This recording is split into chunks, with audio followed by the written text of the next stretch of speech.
여러분 안녕하십니까? CJB 아침 뉴스입니다.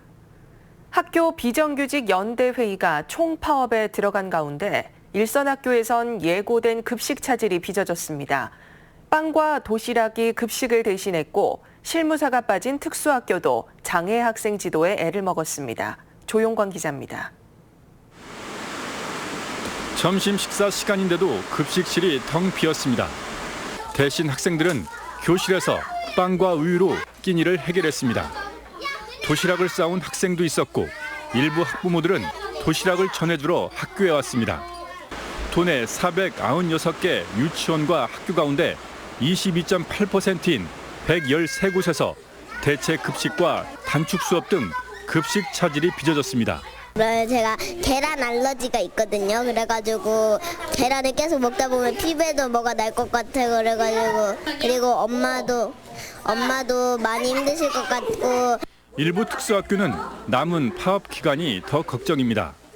청주 해화학교는 파업 첫날 특수교육 실무사 등 공무직 25명 중 1명만이 파업에 참여했지만 이튿날에는 6명, 셋째 날은 8명이 학교를 비우면서 안전사고도 우려하고 있습니다. 아이들마다 이렇게 중증이다 보니까 특성이 다 다른데 조금 저희는 잘 보살피겠다고 보살폈는데 혹시 인력이 부족하다 보니 조금 지원이 덜 돼서 안전사고나. 도내 학부모 단체들은 잇따라 성명과 기자회견을 열고 조속한 사태 해결을 촉구했습니다. 교육 당국에 성의 있는 협상을 요구하면서도 학생을 볼모로 한 파업에는 유감을 표명했습니다. 하루 정도는 얼마든지 지지해 줄 수 있다. 그렇지만 3일은 너무 심한 것 아니냐. 그리고 이게 매년 이런 식으로 반복되는 거에 대해서는 구체적인 대안이 마련돼야 되는 게 아닌가. 일선 학교에서 급식 차질이 빚어진 시각. 전국 학교 비정규직 연대회의는 서울 광화문 광장에 모여 총파업 집회를 열었습니다.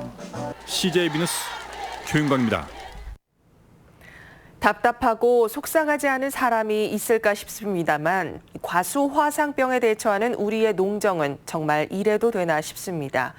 야속하게 들리겠지만 지금 같아선 과수 화상병을 절대 못 막을 듯 싶습니다. 신규식 기자의 보도입니다.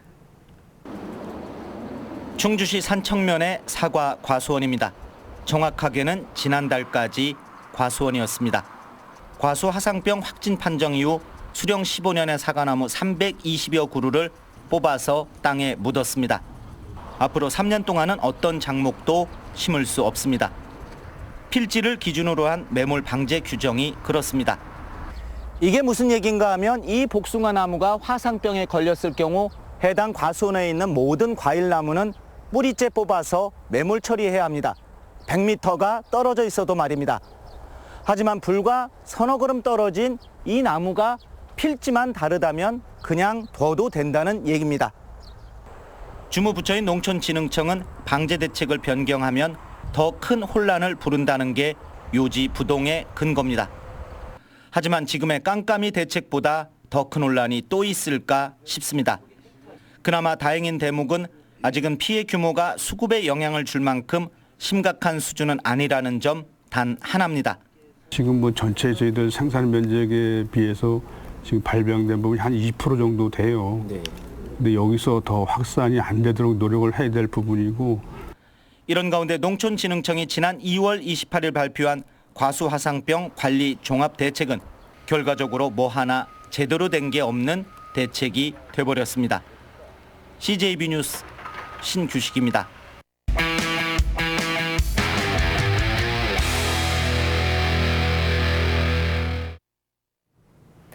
도내에서도 손꼽히는 청정 계곡인 보은 서원 계곡이 요즘 오염 문제로 들썩이고 있습니다.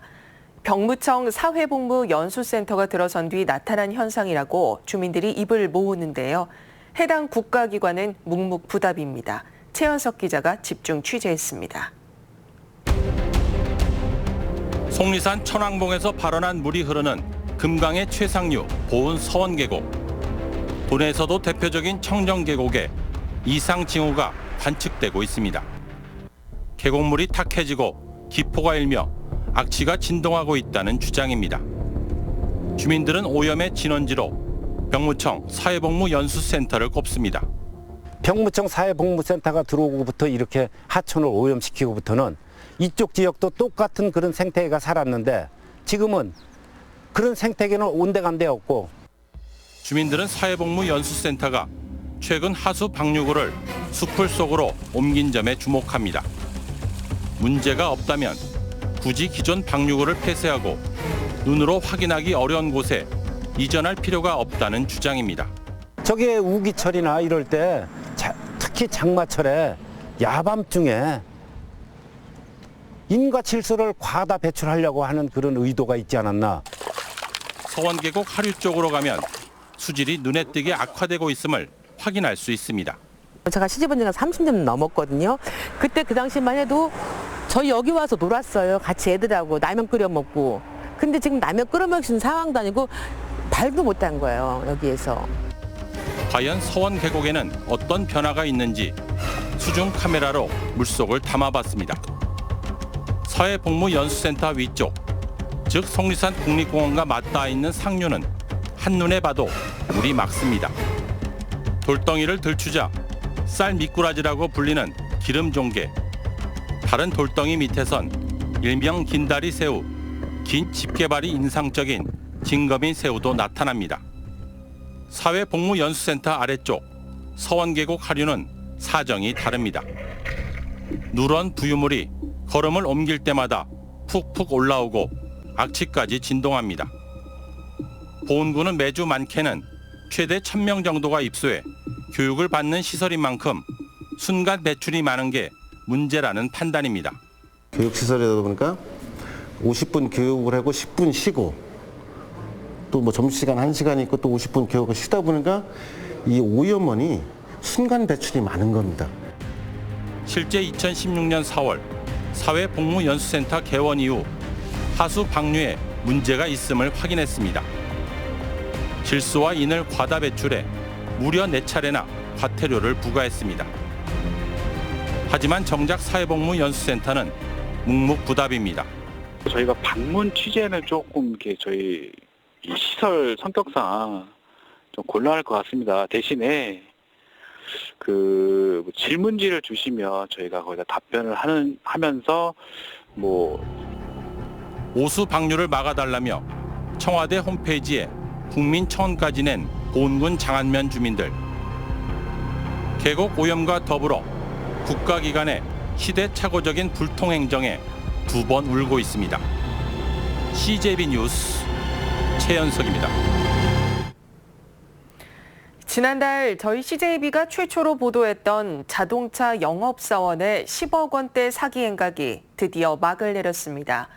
경찰의 수사망이 좁혀오자 결국 자수를 선택한 건데 피해액만 무려 12억 원에 달합니다. 진기훈 기자입니다. 15년 경력의 우수한 실적을 갖춘 청주의 한 대기업 자동차 판매점 김모 차장. 이러한 자신의 이력을 소개하며 차값을 최대 20%까지 깎아주겠다며 피해자들에게 접근했습니다. 본사 판촉팀에 당숙이 있어 할인 판매가 가능하다는 거짓말까지 동원하며 회사 계좌가 아닌 개인 계좌로 돈을 챙겼습니다. 15년 이상 근무했고 정직원이고 저희한테는 당숙분이 자기들 이제 본사에 계시는데 판촉부에 계시는데 판촉부에서 진행하는 이런 행사인데 이렇게 하면서 되게 믿음을 주면서 심지어 출고까지 오래 기다려야 하는 인기 차종도 10%가량 싸고 빠르게 살 수 있게 해주겠다며 속였습니다. 인기 차종 세일이었다 보니까 기간이 좀 오래 걸렸었거든요. 근데 자기는 당숙 어른이 있어서 다른 사람보다 한 3, 4개월 더 빨리 받을 수 있다고 차를. 이렇게 챙긴 피해자들의 돈을 갖고 사라진 김 씨는 결국 어제 새벽 자수했습니다. 지금까지 확인된 피해자만 35명, 피해액은 12억 원에 달합니다. 5년 전 끌어다 쓴 사채 빚을 갚지 못해 시작한 범행으로 지난해 11월부터 피해자가 발생하기 시작했습니다. 최근에 보이스피싱의 일환인 대환 대출 사기 수법과 똑같습니다. 개인의 계좌로 입금되는 이 어떤 모든 행위는 무조건 피해자가 되는 지름길이라고 생각하시고 절대 속아서는 안 되겠습니다. 피해자들은 해당 기업이 손해배상에 적극 나서야 한다고 입을 모으지만 업체 측은 경찰 조사 결과를 지켜보고 있다는 입장입니다. 경찰은 추가 피해자가 있는지 여부 등을 조사한 뒤 김 씨에 대해 구속영장을 신청할 방침입니다. CJB 뉴스 진기훈입니다. 우리 법원의 일제 강제징용 배상 판결에 대한 보복 조치로 일본이 반도체 핵심 소재 수출 규제에 나서면서 충북에 초비상이 걸렸습니다. 당장은 기업의 어려움을 살피면서 이제부터라도 소재업체 육성을 적극 지원하자는 목소리가 나오고 있습니다. 조상우 기자입니다. 충북의 반도체 관련 기업은 140여 개에 이릅니다. 일본의 반도체 디스플레이 핵심 소재 수출 규제로 직접적인 타격이 예상되는 곳은 SK하이닉스와 매그나칩, DB하이텍 같은 대규모 사업체입니다. 협력업체는 상대적으로 영향이 덜하지만 반도체 산업이 수직 계열화된 구조임을 감안하면 영향에서 자유로울 수가 없습니다. 액체 재료가 마련되지 않는 다음에는 삼성이나 SK하이닉스 물량이 줄어들 거고요. 그런 줄어드는 것들이 결국 제일 업체들의 수주량의 변화, 감소로 이어질 걸로 그렇게 예상은 되고 있습니다. 일본의 수출 규제 품목 중 불화수소는 그나마 대체가 가능한 범위이지만 포토레지스터는 기술 수준이 매우 높은 것으로 알려져 있습니다.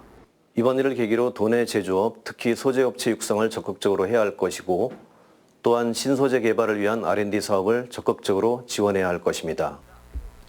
반도체는 충북 수출의 40%를 차지하는 지역 경제의 버팀목입니다. 충청북도는 대체 기구를 구성해 능동적으로 대처하겠다고 밝혔습니다. 추진대책위원회를 구성을 해서 지사님 중심으로 해서 어떤 의견 수렴 등을 통해서 정부에 건의할 사항 정부에 건의를 좀 드리고 나름대로 자체적으로 해결 방안에 있으면 그 부분에 대해서 지속적으로 모색해 나갈 그럴 계획입니다. 정부가 반도체 소재와 부품, 장비 개발에 매년 1조 원을 집중 투자키로 한 것과 관련해 충북의 역할을 찾는 것도 중요해 보입니다. CJB 뉴스 조상우입니다. 한편 이시종 지사는 일본의 수출 규제 강화 조치에 도내 기업들이 피해를 입지 않도록 지원 대책을 마련할 것을 당부했습니다. 이 지사는 담당 부서에 관련 기업에 대한 지원 대책을 적극 마련하고 중앙정부 차원의 지원을 건의하라고 지시했습니다. 네, 다음 뉴스입니다. 우리 지역 충주로 본사와 생산시설 전부를 이전하는 현대엘리베이터가 이전 협약을 체결했습니다. 이전을 위해 2,500억 원을 투자할 계획인데 충주 경제의 미래를 밝히는 상징이 되면 좋겠습니다. 이태형 기자가 보도합니다. 충청북도와 충주시 현대엘리베이터가 투자협약을 체결했습니다. 현대엘리베이터는 오는 2022년까지 경기도 이천에 위치한 본사를 충주 오산업단지로 이전하는 등 2,500억 원을 투자합니다. 천안에 있는 물류센터도 충주로 이전 통합합니다. 궁극적으로 연간 승강기 2만 5천 대를 생산하는 스마트 팩토리를 구축하겠다는 구상입니다. 충청북도 충주시에 통합 조성될 스마트 팩토리와 본사, 물류센터는 현대엘리베이터의 새로운 도전이자 시작입니다. 사회적 책무를 위해 지역자재를 먼저 구매하고 충주 시민을 우선 채용하겠다고 밝혔습니다. 충청북도도 전담팀을 꾸려 세제 혜택을 부여하는 등 적극적인 행정 지원을 약속했습니다. 연매출 2조 원대인 현대엘리베이터의 협력기업은 300여 개. 이들 협력업체들의 연쇄 이전을 통해 산업단지 활성화 또한 새로운 전기를 맞을 것으로 보입니다. 저희들이 할 수 있는 모든 노력을 다해서 현대엘리베이터의 비전이 충주에서 빠른 시일 내 실현되고 정착되고 또 향상될 수 있도록 모든 노력을 다해서 지원할 것을 약속합니다. 현대엘리베이터 이전을 위한 시설 공사는 당장 올해부터 시작될 것으로 보입니다. CJB 뉴스 이태현입니다. 올해 상반기 진천군의 인구 증가율이 2.8%를 기록해 도내 1위를 차지했습니다. 6월 말 기준 진천군의 주민등록 인구는 8만 382명으로 지난해 말보다 2,164명이 늘어나 도내 1위, 전국 시군 가운데서도 5위를 기록했습니다. 청주시가 2억 5천만 원을 들여 재난안전 상황실을 전면 개편했습니다. 무심천과 가경천 등 7개 하천과 72곳의 CCTV에 대한 통합 관제 시스템이 구축되면서 재난 상황의 효율적인 대처가 가능해질 전망입니다. 제천경찰서는 사귀던 여성을 살해한 혐의로 26살 상근 예비역 남성을 검거했습니다. 이 남성은 어제 저녁 8시 반쯤 지구대를 찾아와 범행 사실을 털어놨으며 경찰은 남성의 진술에 따라 제천시 화산동의 원룸에서 숨져 있는 20대 여성을 확인했다고 밝혔습니다. 남성의 신병을 인계받은 군 헌병대는 자세한 범행 경위를 조사하고 있습니다. 다음은 오늘 도내에서 열리는 행사를 안내해드립니다. 청주에서는 시립합창단 드림 앤 호프송스 인 청주 공연이 오후 7시 30분 청주 아트홀에서 열립니다. 제천에서는 상반기 충청북도 북부권 발전 포럼이 오후 2시 북부 출장소에서 개최됩니다. 괴산에서는 친환경 농업대학 사과과정 교육이 오후 2시 농업기술센터에서 있습니다. 끝으로 날씨입니다. 충북지방 오늘 맑은 가운데 아침까지 짙은 안개가 끼는 곳이 있겠습니다. 한낮 기온은 32도까지 오르며 어제보다 덥겠습니다. 청주 32도, 충주 31도 등 30도에서 32도의 분포가 예상됩니다. 7월 상순까지 30도로 웃도는 불볕더위가 계속될 전망입니다. 건강관리에 각별히 유의하시기 바랍니다. 이상으로 CJB 아침 뉴스를 마칩니다. 고맙습니다.